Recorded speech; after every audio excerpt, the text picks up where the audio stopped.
Läks läbi 37 minutit ja aeg on teha juttu meie nädala tegijaga, kellele me aga helistame. Nimelt ju ammu on teada selline tarbetu fakt nagu see, et Vene suur erootikataht Katja Sambuka on siis endale Haapsalus väikse kvartiira sebinud, ja lubas seal hakata vaikselt tegutsema, ehitada seal mingi veekeskuse ja nii edasi ja tuua seal suuri investoreid Haapsalu linna, taastada rongiliikluse ja jumal teab mis kõik.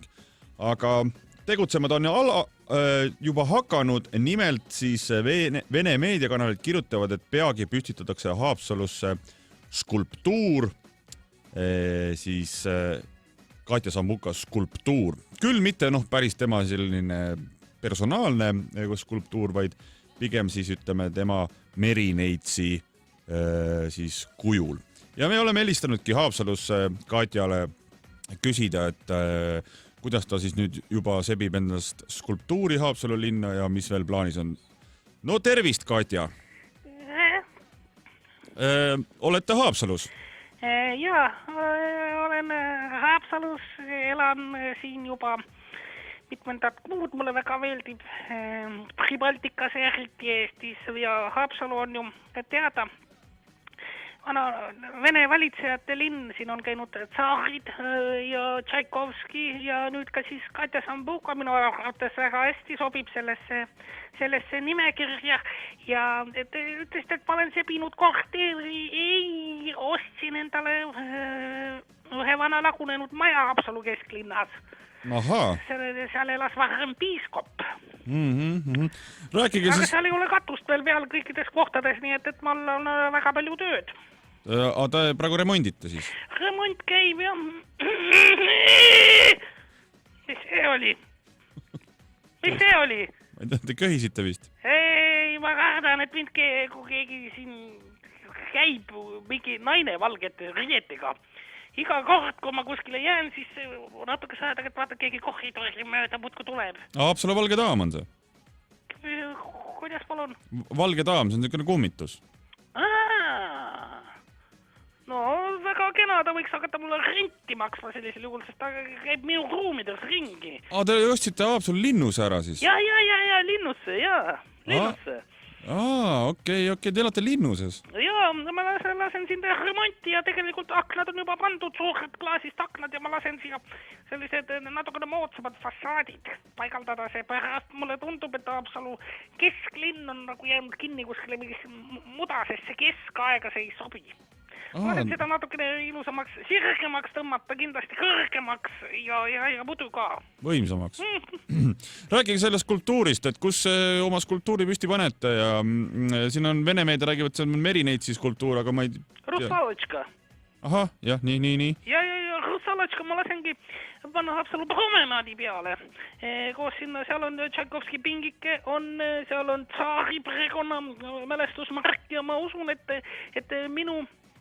minu skulptuur, merineitsi skulptuur sobib väga hästi sinna ka niimoodi, ma lasen panna nii, et need loivad, mis seal all on.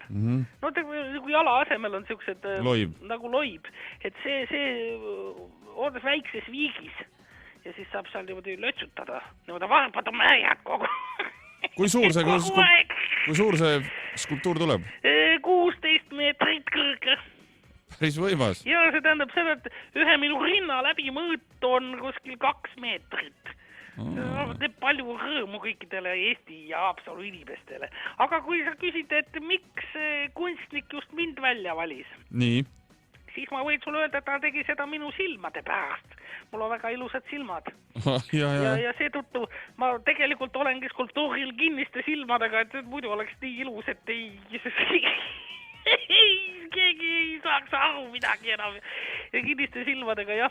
Aga väga hea oli see, kui võeti minu keha pealt, võeti kipsist vorm, mul pandi kipsi, pandi igale poole niisugustesse kohtadesse ka, kus ei ole mitte kunagi kipsi olnud. Väga see oli. Te olete alasti skulptuur? Ja, muidugi. Ma olen kuulnud ka selliseid kõlakaid, et sellele skulptuuril on ka mingi niisugune funktsioon, praktiline funktsioon. No sellega saab ju, laevad saavad sõita Haapsallu, kui tulevad kristluslaevad suurtest linnadest Peterburist kristluslaevad või Murmanskist või kütuselaevad, kõik saavad, allveelaevad, kõik saavad juhinduda, see on nagu maamärk, nagu väikene majakas ja õhtuti hakkavad siis, lähevad need minu kinnised silmad lahti ja sealt tulevad tulukesed ja sealt need hakkavad blinkima. Ai, nii kohe? Ja see on väga huvitav.